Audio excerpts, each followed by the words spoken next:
Bonjour et bienvenue dans ce nouveau numéro de Parlement Hebdo. Ravi de vous retrouver en compagnie de Mickaël Zamès. Bonjour Mickaël. Semaine noire pour le gouvernement, c'est le moins qu'on puisse dire. Il y a eu d'abord le texte sur le logement social retoqué par le Conseil constitutionnel pour cause de procédures législatives mal respectées. L'annonce a été faite non par les sages mais par Jean-Marc Ayrault. Court-circuiter le Conseil constitutionnel, amateurisme, crie l'opposition. Les sénateurs s'y sont mis aussi cette semaine pour assombrir la semaine du gouvernement. Ils ont déclaré irrecevable le texte sur la tarification de l'énergie lors de l'examen en commission. Ce sont les communistes, alliés supposés, qui ont déposé la motion ambiance garantie mardi prochain dans l'hémicycle lors de l'examen du texte. Enfin, l'UMP, qui ne peut que se réjouir des couacs de la majorité, a connu cette semaine son duel au sommet. Débat télévisé Copé-Fillon. Qui en est sorti gagnant? On essaiera de répondre à la question. Et avec nous pour commenter toute cette actualité, Chantal Joanneau, bonjour. Bonjour. Merci de répondre à nos questions. Alors les téléspectateurs des chaînes parlementaires vous connaissent très bien. D'une part parce que vous avez été ministre sous le gouvernement de François Fillon, ministre des Sports, ministre également de l'écologie. Puis vous avez été élue sénatrice il y a un petit peu plus d'un an.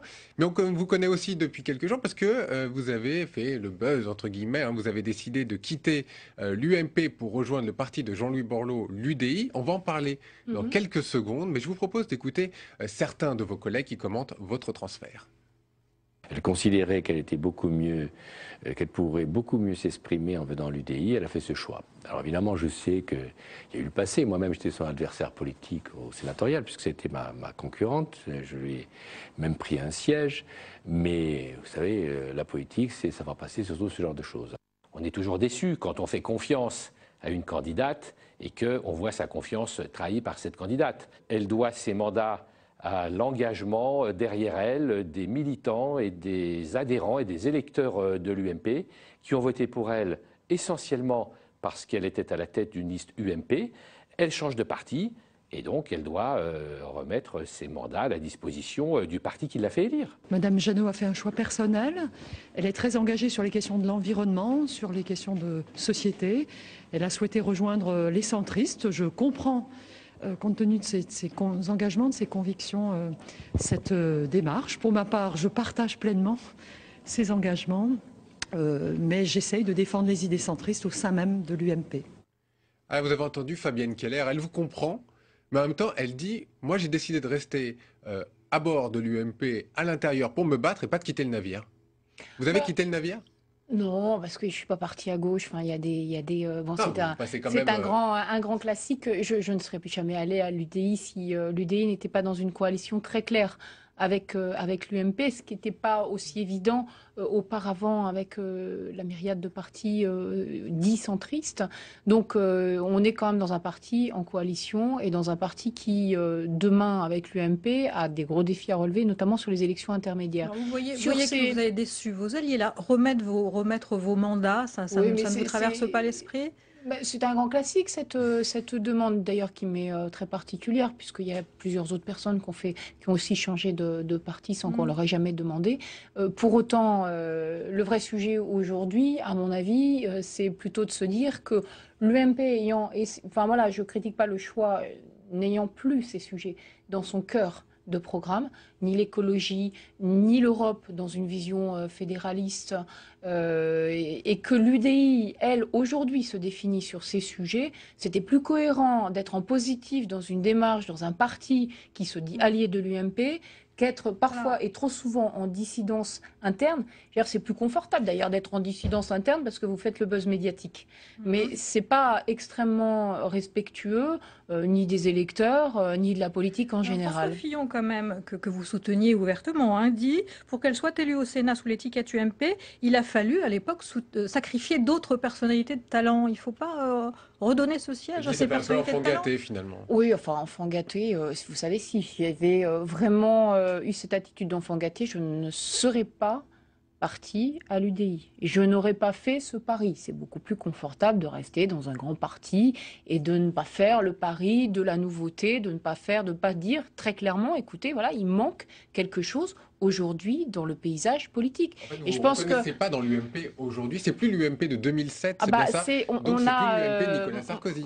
Moi, je suis arrivée avec Nicolas Sarkozy, comme Sarkozy, parce qu'il défendait effectivement un projet qui était large, avec des sujets d'ouverture. Aujourd'hui, effectivement, l'UMP ne défend plus. Pour qu'on comprenne bien à quel moment précisément s'est fait la rupture dans votre esprit. Est-ce qu'il y a quelque chose qui a déclenché votre déception? Non, il y a un élément très simple. Vous savez, pour parler de déception, j'ai rien à dire. Il y a un élément très simple, c'est qu'au fur et à mesure, les sujets ont disparu. Dans la campagne pour la future présidence de l'UMP, j'ai interpellé les deux candidats sur ces sujets en leur disant « Vous ne pouvez pas parler de croissance si vous ne parlez pas d'énergie, si vous ne parlez pas de transition énergétique, c'est impossible. Il n'y a aucune croissance historique qui s'est faite avec moins d'énergie. Donc vous devez en parler. » Ils n'ont pas répondu, mais du tout. J'ai même pas fait l'effort de dire oui, on verra ce sujet ultérieurement parce qu'aujourd'hui on est en campagne interne. Donc tout ça a été effectivement assez progressif, mais surtout le changement, c'est clairement quand Jean-Louis Borloo a dit aujourd'hui on lance l'UDI en coalition. Et c'est pour moi le principal. On est partenaires. Donc cessons à travers moi de dire que l'UMP et l'UDI sont des partis qui seraient en compétition, en concurrence, en opposition. Je veux dire, à Paris, très honnêtement, on ferait mieux de concentrer son énergie sur un nouveau projet alternatif à celui de M. Delanoë et de Mme Hidalgo. D'un mot. Non, mais je dis ça à mes amis de Paris. Aujourd'hui, ça vous intéresse toujours, maintenant que vous êtes à l'UDI? Aujourd'hui, j'ai un vrai défi à l'UDI. C'est mon premier pari, c'est de construire l'écologie. Donc Paris, de côté? Non, je n'ai pas dit que c'était de côté. J'ai dit que pour l'instant, c'est ma première priorité. On verra après. Je dis juste à mes amis que on ne pourra pas y aller séparément. On ne pourra pas y aller dans la division. On ne pourra pas continuer sur cette vision selon laquelle, quand on va à l'UDI, on va chez l'ennemi. Non, on ne va pas chez l'ennemi. Quand on va à l'UDI, on a perdu toute une partie de l'électorat qui repose sur les professions intellectuelles, sur un électorat écologiste, sur un électorat centriste. On doit travailler cet électorat, on doit redynamiser notre projet sur cet électorat. Donc aujourd'hui, à mon avis, la priorité, c'est plutôt de construire, c'est pas de détruire. Allez, Chantal Joanneau, on va dérouler ensemble le fil de la semaine, c'est le principe de l'émission. Et lundi, on ne parle que d'un certain Louis Gallois.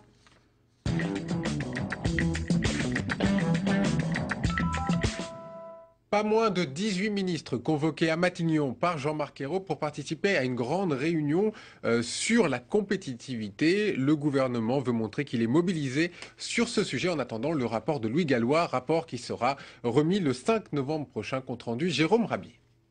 Réunion au sommet pour reprendre en main le dossier compétitivité. 18 ministres convoqués, la presse conviée, le tout pour prouver que le gouvernement considère comme prioritaire ce dossier. Après les premières fuites sur le rapport Gallois qui préconiserait une hausse de la TVA et de la CSG pour baisser les charges sur le travail, le gouvernement a voulu montrer qu'au final, c'est lui qui trancherait. Ce rapport Gallois est un rapport qui est une contribution extrêmement importante, mais il est logique aussi que de notre côté, les administrations, les ministères, nous menions notre propre démarche pour être prêts. Si la question du coût du travail est centrale, il faut aussi évoquer d'autres sujets comme l'innovation ou la recherche pour parler compétitivité. C'est ce qui a été au cœur des discussions aujourd'hui. La question du coût ne sera, elle, abordée que vendredi lors d'une nouvelle réunion. Mais pour l'opposition, c'est déjà un véritable camouflet. On a demandé à un grand patron de gauche d'expertiser, d'auditionner, de faire des propositions. Et au bout de 3 mois, il propose ce que finalement Nicolas Sarkozy avait proposé dans sa campagne des présidentielles. Et visiblement, vu les premières réactions aux premières pistes de Louis Gallois, on peut s'inquiéter. Pas vraiment enterré mais largement minimisé, le rapport Gallois au complet est toujours attendu pour le 5 novembre prochain. Un séminaire gouvernemental est prévu dès le lendemain pour rendre les premiers arbitrages du gouvernement. Alors Chantal Joanneau, François Hollande l'a annoncé, il n'y aura pas un choc de compétitivité mais un pacte. Déjà, est-ce qu'il y a une différence et est-ce que c'est une erreur ou pas? Mais tout ça, c'est une faute politique lourde, vraiment, parce que je ne comprends pas cet autisme. Terra Nova, la Cour des comptes, aujourd'hui, Louis Gallois, disent tous... Sensibilité socialiste. Sensibilité socialiste. Hein. Cour des comptes présidée par M. Migaud, vous le savez. Tous la même chose. Il y a un problème de compétitivité avec d'abord une compétitivité coût et puis une compétitivité hors coût. Les deux sujets. Vraiment, et les deux sujets doivent être traités. Ils disent tous la même chose. On n'est plus en campagne électorale. Ils n'ont plus besoin de jouer à ça. La première chose qu'ils ont fait, c'est de défaire la TVA dite sociale, compétitivité, appelez-la comme vous voulez, c'est pareil de toute façon, qui était justement une idée d'ailleurs portée par Jean Arthuis, par l'UDI, et qui est une bonne idée. Voilà, point à la ligne. Bon, aujourd'hui, ils ferment toutes les portes. Mais pour des raisons purement politiques. Sauf que c'est grave, cette idée de Pâques pour dire on va prendre notre temps, mais l'économie, elle n'a pas de temps à prendre. Vous regardez ce qui se passe en Espagne, 25% de chômage. Enfin, je trouve qu'aujourd'hui... Vous êtes en train de dire que finalement, il n'y aura pas de décision, parce que c'est une décision politique, ils ont fermé toutes les portes. Mais pas de décision économique. Pourtant, éventuellement, une hausse de la CSG, c'est encore évoqué. On ne fera pas la TVA. Ils ont annoncé récemment, il n'y aura pas de hausse de la CSG, ni cette année, ni les années suivantes. Ils ont fermé toutes les portes. Qu'est-ce qu'ils font? Et surtout que la CSG n'est pas plus juste, entre guillemets, que la TVA. La TVA, elle est beaucoup plus juste. Elle ne pèse pas sur les produits de base. La CSG, elle pèse sur tout le monde. Donc, je trouve qu'on n'est plus en campagne. Voilà, ils ont le droit maintenant de se dire on n'est plus en campagne et de travailler pour l'intérêt de la France. C'est la même problématique. Hausse de la CSG ou de la TVA, ça veut dire aussi baisse du pouvoir d'achat. On comprend qu'on ait un petit peu de mal à s'orienter aussi vers ça. Sauf que, voilà, on peut juste regarder ce qui a été voté au mois de juillet, le PLFSS, le PLF, tout n'est qu'impôt. Tout n'est qu'impôt. Alors, l'argument du pouvoir d'achat aujourd'hui, honnêtement... C'est encore des rapports non, mais c'est grave parce que, franchement, il y a des emplois derrière et aujourd'hui, il n'y aura pas de justice, il n'y aura pas de protection sociale s'il n'y a pas de croissance et s'il n'y a pas d'emploi. C'est impossible. Ça s'est jamais vu dans l'histoire. Chantal Joanneau, on va passer au mardi, puis on va rester un petit peu sur le même thème, puisque, devinez quoi, on parle encore de Louis Gallois.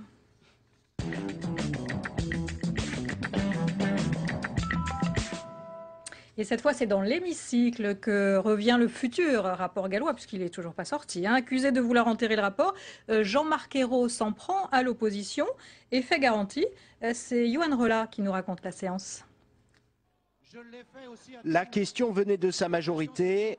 La réponse semblait taillée pour l'opposition.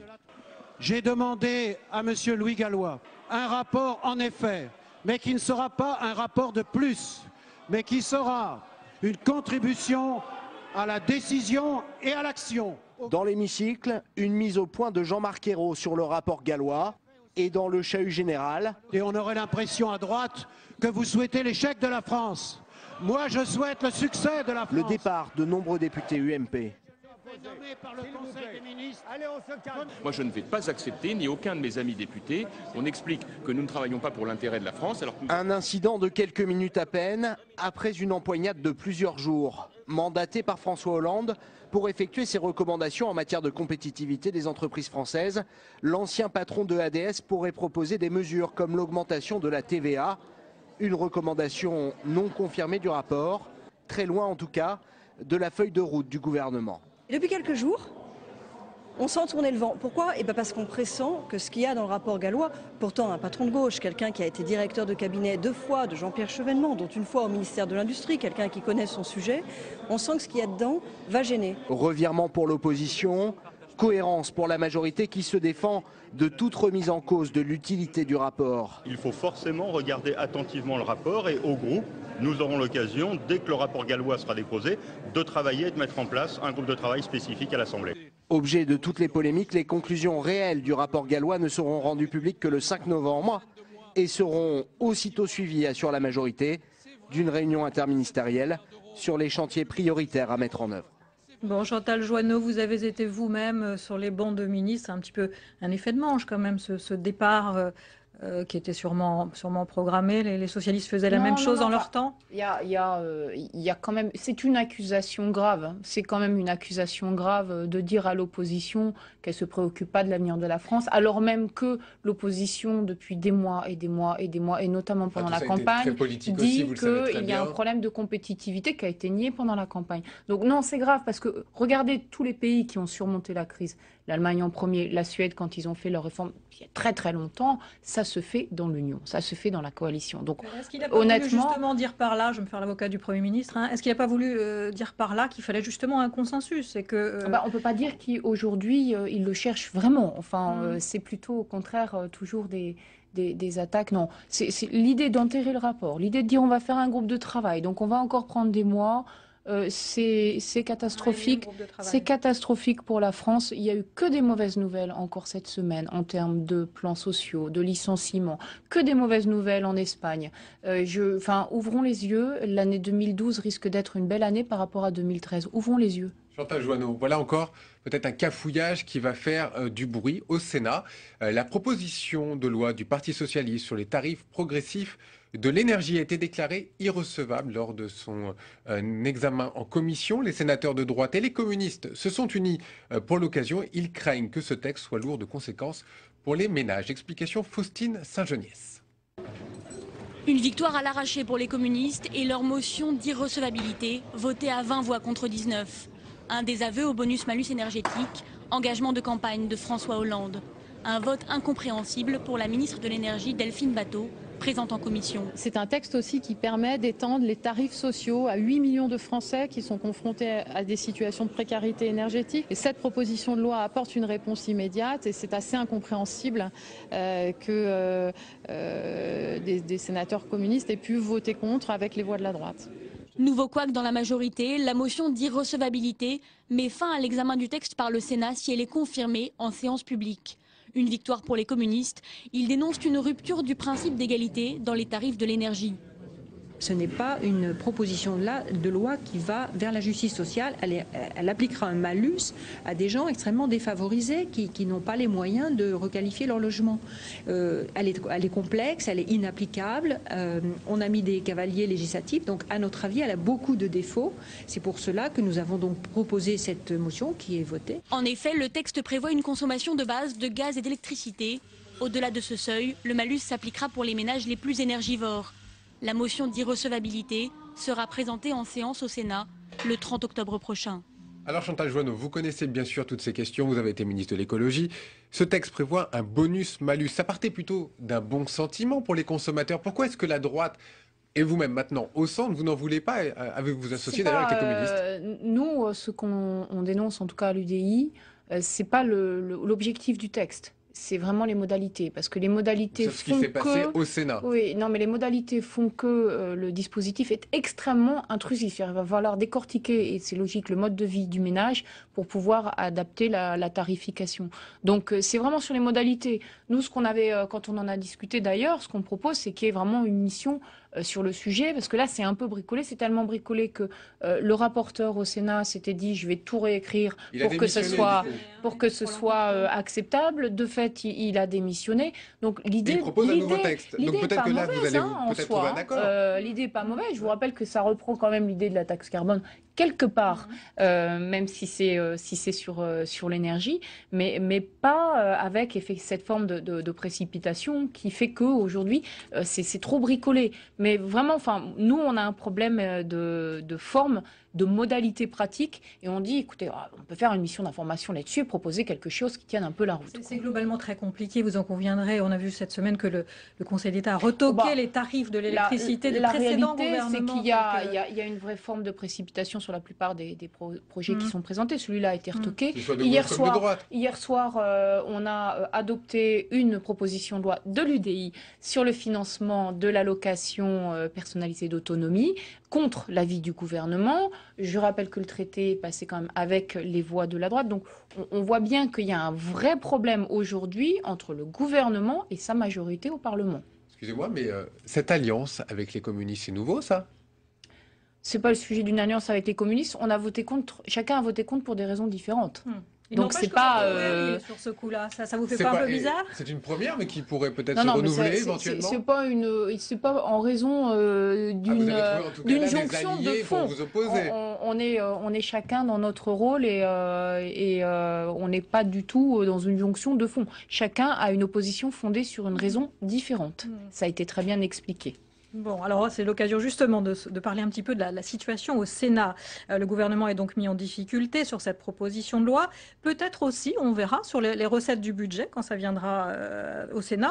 On pensait que les difficultés viendraient surtout des écologistes, mais finalement, c'est le front de gauche, les communistes, qui donnent du fil à retordre. Alors, quelle majorité au Sénat? C'est un sujet de Jérôme Rabier. La courte majorité au Sénat vacille à l'approche du vote sur le projet de loi de finances 2013. Avec seulement 6 voix d'avance pour la gauche, le PS aura besoin de tous ses alliés radicaux, verts, mais aussi communistes.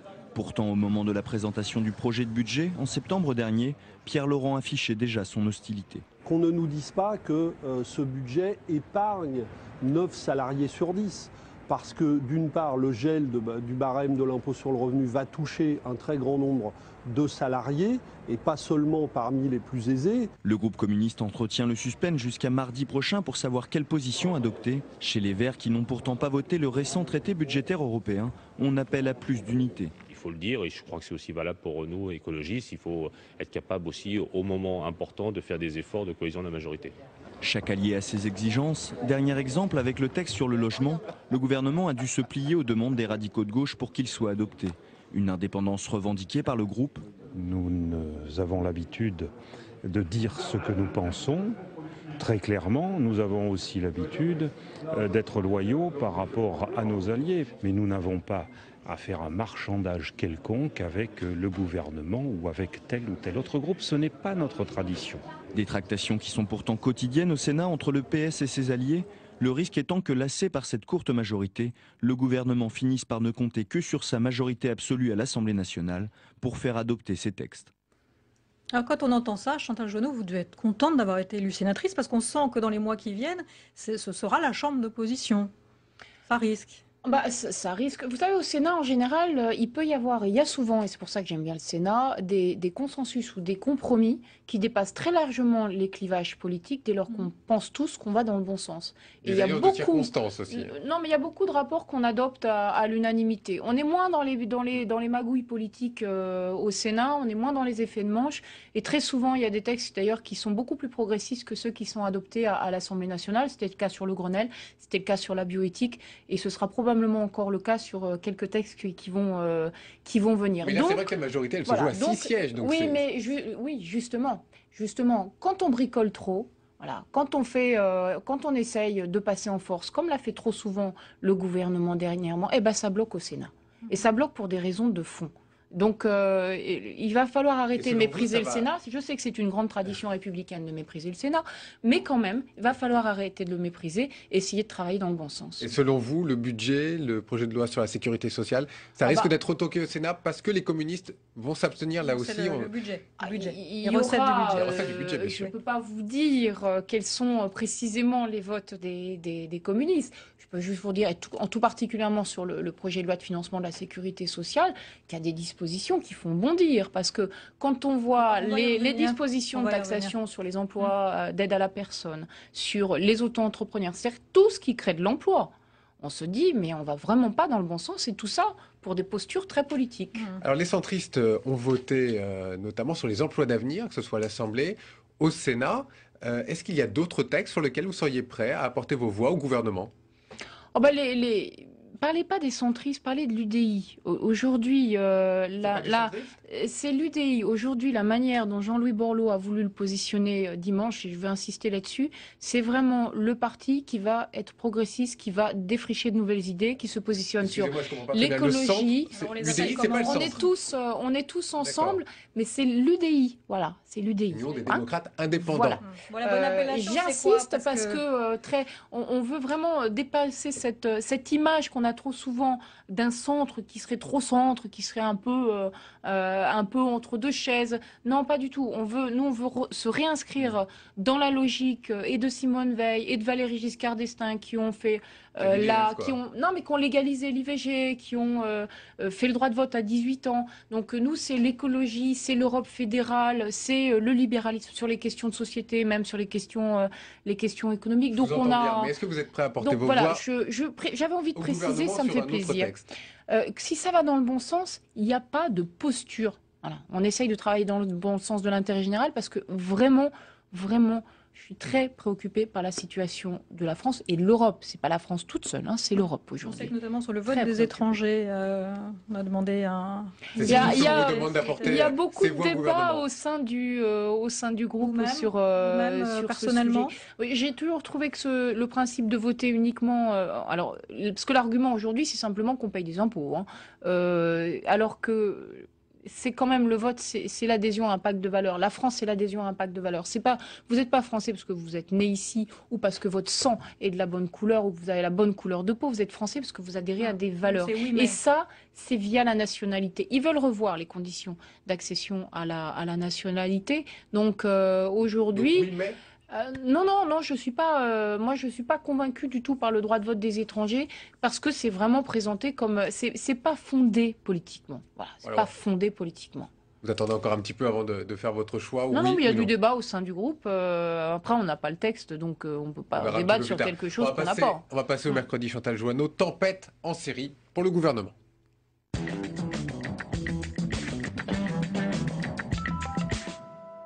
La scénario noire continue pour le gouvernement. Cette fois, c'est le Conseil constitutionnel qui censure un autre texte phare, le logement social. Mais ce qui va déclencher les foudres de l'opposition, c'est que le Premier ministre va donner l'information avant les sages. Et de mémoire de constitutionnalistes, on n'avait jamais vu ça. Pierre Lascar et Jérémy Hartmann. C'est la déclaration qui a mis le feu aux poudres. Ce matin, sur une radio du service public, Jean-Marc Ayrault court-circuite le Conseil constitutionnel et annonce la censure de la loi sur le logement social. Il y a eu un cafouillage parlementaire, je le regrette. Mais en ce qui concerne la cause de cette annulation, vous savez que le Conseil constitutionnel a été saisi sur un problème de forme, de procédure, par l'UMP.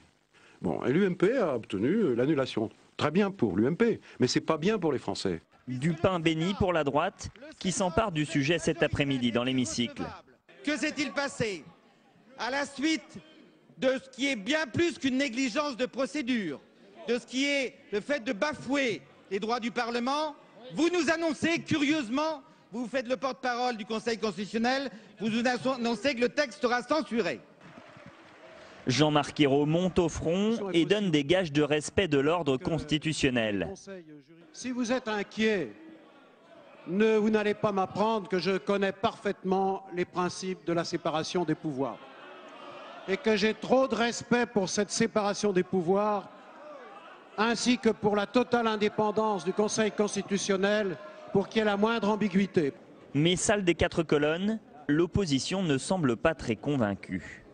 Tous les jours, on a des nouvelles preuves de l'amateurisme de ce gouvernement. Le Premier ministre, il y a une semaine, nous explique que c'est fini les couacs de ses ministres, que c'est fini les cafouillages. Et ce matin, c'est lui qui fait un couac, c'est lui qui cafouille. Moi, je ne sais pas ce qui se passe à Matignon, mais il y a besoin de sérénité. Et puis, il y a peut-être besoin aussi que le président de la République redonne un cap, tout simplement. À 18 h, le Conseil constitutionnel confirme enfin sa décision d'annuler la loi sur le logement social. Motif, la procédure parlementaire n'a pas été scrupuleusement respectée. La gaffe de Jean-Marc Ayrault a presque éclipsé l'essentiel. Un des principaux textes législatifs du gouvernement va prendre un sérieux retard. Chantal Jouanneau, on va parler du texte dans une seconde, mais d'abord je voudrais vous entendre sur Jean-Marc Ayrault. Il se dit victime de chroniques quotidiennes de démolition. Il y a de l'acharnement sur Jean-Marc Ayrault? Marc, il est sympathique parce qu'il les alimente tout seul, hein. Je dois dire qu'on n'a pas besoin de se forcer effectivement pour pouvoir dénoncer les difficultés, les couacs, les amateurismes. C'est assez étonnant. C'est assez étonnant. C'est du jamais vu. Politiquement, ça a été rappelé. Je comprends mal qu'après autant de temps de préparation théoriquement, il soit dans une telle impréparation à l'exercice du pouvoir. Donc sur le fait qu'ils aient bafoué les droits du Parlement, pardon, mais on les avait prévenus. Et il y a des procédures, c'est pas une question de forme, hein, c'est vraiment une question de fond. On n'est pas dans la toute-puissance d'un exécutif qui est piloté uniquement par le Parti socialiste. On n'est pas dans la toute-puissance. Pour qu'on comprenne bien ce que le Conseil constitutionnel a souligné, et c'est là-dessus que le texte a été retoqué, c'est que le texte que vous avez examiné était le projet du gouvernement et pas la version amendée. Hein, voilà, c'est ça. Voilà. Ils sont passés en force et ils nous ont suffisamment dénoncés, attaqués quand de temps en temps on utilisait la procédure d'urgence qui était rarissime, pour qu'aujourd'hui on leur rappelle qu'il y a une procédure, qu'il y a un Parlement, qu'il faut le respecter. Alors tout particulièrement au Sénat, tout particulièrement où ils sont dans une grande fragilité. Mais vraiment, on peut pas faire l'exercice du pouvoir. Ça n'est pas l'exercice de la politique du Parti socialiste. Alors cette fronde, elle est partie du Sénat, vous l'avez rappelé. Écoutez, quelques réactions, notamment dans l'opposition. Il n'y a pas de cafouillage parlementaire. il y a un cafouillage gouvernemental. Il y a un cafouillage et une impréparation du côté du gouvernement, une précipitation, peut-être due au fait qu'ils avaient avancé la date de la session extraordinaire, mais la responsabilité, si tant est qu'il y ait une annulation tout à l'heure, c'est la seule responsabilité du gouvernement. Le Parlement a fait son travail, que le gouvernement fasse le sien. Je crois pouvoir le dire, sous la Ve République, c'est du jamais vu. Au moins, Jean-Marc Ayrault restera dans les mémoires comme le seul Premier ministre à avoir réussi à bafouer le Parlement et le Conseil constitutionnel dans la même matinée. La performance mérite d'être relevée. Bon, c'est vraiment la levée de bouclier. On a même vu dans la presse, Libération, journal qualifié de gauche, on peut le dire, qui a titré « Les apprentis ».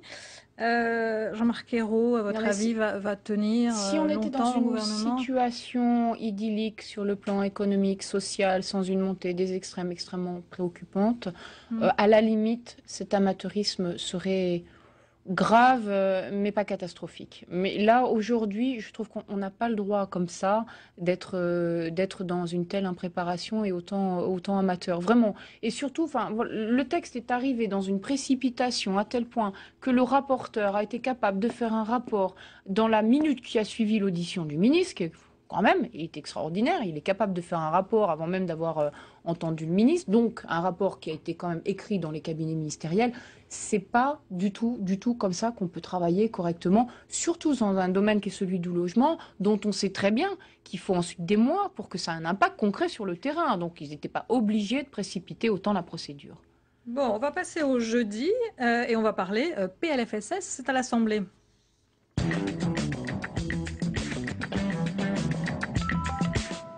Alors, PLFSS, bien sûr, projet de loi de finances de la sécurité sociale. Le texte est examiné dans l'hémicycle cette semaine. Et en ce jeudi, les députés ciblent pêle-mêle les retraités, le tabac, la bière. Explication de Rim Benhammer.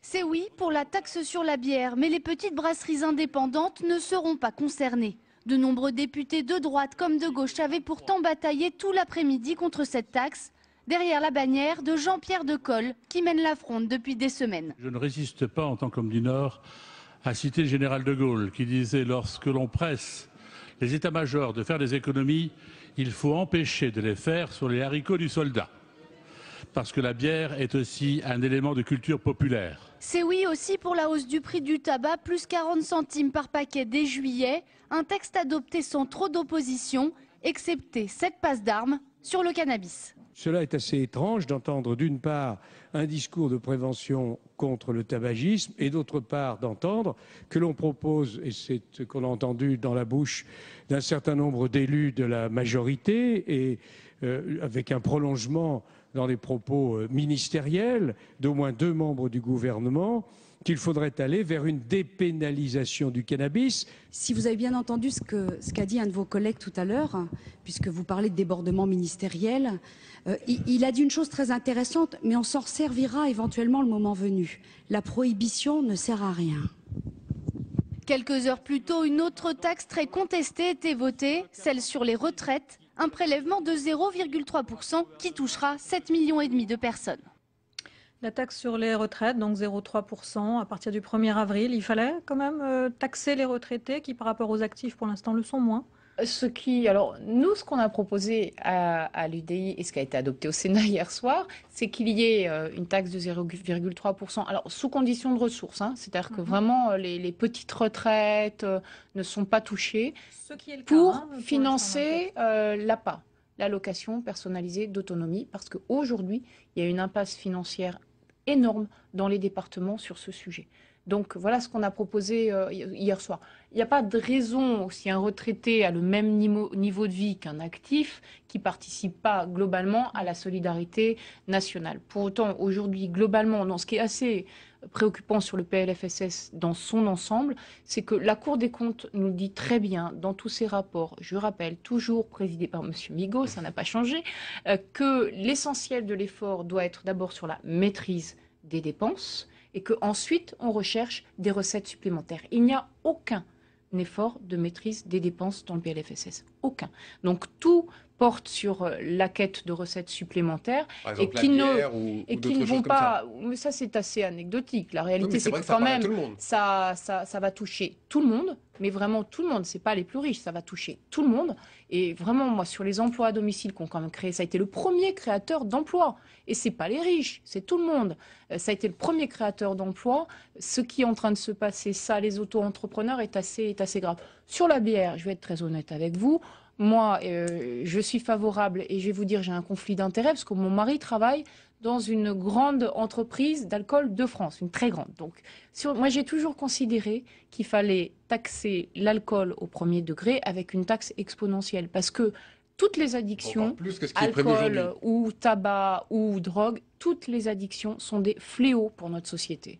Bon, mais ça, c'est et l'écologiste et la sportive qui vous parlent. Les soirées doivent être animées à la maison. Oui. Sur le tabac, c'est bon, ça c'est dans la droite ligne de ce qu'a fait le précédent gouvernement, ce qu'on fait. C'est dans la droite ligne. On sait, vous et moi, que pour que ça ait un impact sanitaire réel, il faut une augmentation substantielle d'un coup du prix du tabac pour que réellement ça ait un impact sanitaire réel. Et là aussi, c'est encore la droite qui le dit, hein, mais j'aimerais bien vous entendre là-dessus. C'est le pouvoir d'achat de tous les Français qui est touché, que ce soit le tabac, que ce soit la bière, que ce soit d'autres taxes qui sont en cours. Mais tabac et bière, que dit l'UDI maintenant que vous êtes passé à l'UDI? Tabac et bière, ce sont des fléaux parce qu'on le paye très très cher dans sa vie et on le paye très très cher quand on vieillit. Tout est une question d'équilibre. Voilà, l'alcool c'est possible, mais il ne faut pas en consommer de trop. Donc tout ce qui est, quand c'est du pouvoir d'achat entre guillemets choisi, parce que l'alcool ou la drogue, enfin pas la drogue, pardon, le tabac, c'est une forme de drogue dans mon esprit, mais l'alcool ou le tabac, c'est malheureusement une addiction choisie. Alors on a du mal à s'en défaire, mais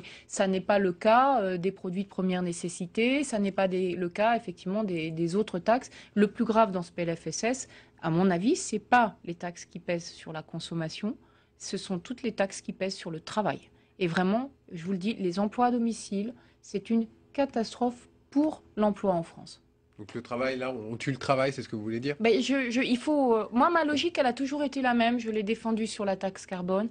Réduire toutes les taxes et cotisations qui pèsent sur le travail et les basculer sur la pollution et la consommation, parce qu'il y a une vraie interrogation aussi sur l'hyperconsommation. Pas la consommation de base, l'hyperconsommation. Alors Chantal Joanneau, maintenant, on en vient à votre ancien parti, l'UMP. Vous savez que jeudi soir, il y avait un grand débat entre Jean-François Copé et François Fillon. Vous allez nous dire dans un instant si vous l'avez regardé. Eh bien, l'objectif, tout simplement, était d'éviter tout dérapage, ce qui a eu lieu. Résultat, pas d'attaque, mais quelques différences entre les deux candidats, le tout dans une ambiance plutôt policée, comme nous l'explique Germain Andrieux. C'était un duel très attendu, mais le combat a été très feutré et surtout sans accroc. Une quinzaine de minutes chacun. Jean-François Copé face à François Fillon. Ils sont presque face à face, mais aucune opposition frontale. La confrontation est immédiatement désamorcée. J'ai pas d'adversaire dans cette campagne. Il y a une compétition et vous n'avez jamais entendu depuis le début de cette campagne dans ma bouche la moindre formule qui puisse être désagréable à l'égard de Jean-François. Oui, même chose, François a très bien dit les choses. Il y a entre François et moi un respect total. On a effectivement des différences, mais on a surtout beaucoup de points communs et c'est heureux, on est de la même famille. Reste cette image inédite pour la droite, l'ancien Premier ministre face à l'actuel secrétaire général de l'UMP. Des différences à la marge, mais surtout des valeurs communes comme leur opposition au mariage homosexuel. Je mettrai tout ce que je peux de conviction pour convaincre que cette loi va faire vraiment terriblement de déstabilisation dans la société. Je suis un républicain qui respecte la loi, même si ça me poserait un certain nombre de vrais problèmes de conscience. Donc en revanche, je dis tout de suite que ce n'est pas un texte sur lequel je considère qu'il ne faudrait pas revenir lorsqu'il y aura une alternance. Face aux militants, Jean-François Copé assume son positionnement plus à droite. François Fillon, lui, en profite pour clarifier sa stratégie électorale en cas de duel entre le Parti socialiste et le Front national. On ne peut pas demander aux électeurs de l'UMP de voter pour un Parti socialiste qui est en train de conduire le pays dans le mur. Ça, c'est pas possible.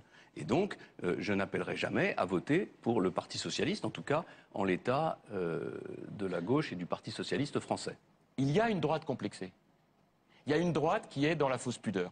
Mon positionnement, c'est celui que je dis bien souvent d'une droite décomplexée, c'est-à-dire d'une droite qui s'assume. Seul face-à-face de la campagne, Les 266 000 militants ont encore 3 semaines pour faire leur choix. Mais quel que soit le vainqueur le 18 novembre, la compétition ne sera pas terminée. Derrière l'unité affichée, les primaires à l'UMP sont déjà programmées pour 2016. Alors, maintenant que vous êtes à l'UDI, est-ce que vous avez regardé ce débat? Oui, oui, bien sûr que j'ai regardé ce débat. C'est quand même un grand moment de la politique. C'est aujourd'hui, on verra ce qu'il en sera demain, mais aujourd'hui, c'est le premier parti de droite. Qui a gagné? Ah, j'ai pas à me prononcer là-dessus, pardon, mais je suis sortie de l'UMP, donc je ne vais pas par l'extérieur redire. Si sur un regard extérieur, vous pourriez nous dire, j'ai pas à dire. Je n'ai pas à dire qui a gagné parce que je suis sortie et j'ai eu l'honnêteté de le faire en disant que c'est parce que je voulais pas être justement une petite voix désagréable interne. Donc c'est pas pour le faire de l'extérieur. Parce que dans votre cœur, quand même, vous étiez du côté de François Fillon.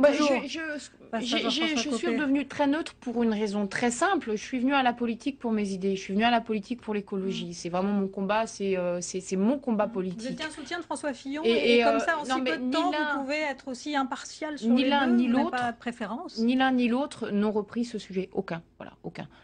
Donc aujourd'hui, effectivement, moi j'avais pris du recul vis-à-vis des deux. D'ailleurs, je ne me paraissais pas nécessairement comme un soutien ni de l'un ni de l'autre. J'ai de l'amitié pour François Fillon. Il est effectivement plus rassembleur. Jean-François Copé est quelqu'un qui incarne un vrai dynamisme et qui a vraiment bien organisé les dernières campagnes électorales. Donc, permettez, maintenant que je suis sortie de l'UMP, de surtout pas dire, voilà, c'est pas mon rôle, c'est pas, on ne demande pas à un responsable du Parti Socialiste de dire qui a gagné entre les deux. Je suis pas au Parti Socialiste, mais je suis à l'UDI, donc je trouve que ce serait pas correct. Alors, je vais poser la question différemment, vous allez nous donner votre réponse, mais est-ce que vous avez senti chez l'un comme chez l'autre un bilan et une envie de revenir au bilan de Nicolas Sarkozy? Ah, les deux s'y sont refusés. Peut-être un peu plus Jean-François Copé les deux, que François Fillon. Les deux s'y sont refusés. De toute façon, Nicolas Sarkozy restera et reste unique. Nicolas Sarkozy, c'est quand même la seule personne, et c'est pour ça que moi j'aimais le projet de 2007. C'était un projet qui avait 2 pieds très forts. On parlait d'immigration choisie, mais on parlait de discrimination positive. On parlait de la lutte contre l'islam des caves, mais on a créé le Conseil français du culte musulman et on a relancé aussi l'idée qu'il fallait mieux avoir des mosquées. Donc moi, voilà, si Sarkozy. Bien, si Nicolas Sarkozy revient, vous repartez à l'UMP. La question ne se pose pas a priori, puisque pour l'instant, il reste, il l'a dit, en dehors de la politique. La porte peut être ouverte. Hein. On a vu de façon Mais assez... je reste très attachée à ces idées de 2007. Aujourd'hui, Jean-Louis Borloo porte tous ces sujets d'ouverture de 2007. Donc, il est plus cohérent que je sois en positif avec lui qu'en négatif ailleurs. De façon assez surprenante, François Fillon a pris un peu de recul. On a vu face à Nicolas Sarkozy sur notamment les annonces retardées pour PSA. Ça vous a surpris, ça? Ou vous sentiez déjà, quand vous étiez, vous, ministre, que François Fillon, de temps en temps, avait quand même de sérieux points d'achoppement avec Nicolas Sarkozy? Mais il y a forcément des débats entre... Enfin, voilà, du débat politique, on cherche toujours la meilleure des solutions. Quant à cette annonce, alors je ne sais pas si elle a été mal comprise ou c'est un peu étonnant. Enfin bon, que les grands patrons, s'ils ont des plans, ne souhaitent pas être instrumentalisés dans le cadre d'une campagne. Ça, c'est évident. On va pas se voiler la face. Vous êtes dans le cadre d'une campagne, vous commencez à dire que vous allez faire un plan social, vous êtes à peu près sûr d'être instrumentalisé de tout point de vue. Donc ça, c'est évident. Qu'ensuite, un grand patron puisse se dire « bon, bah, je vais retarder », c'est assez un peu étonnant.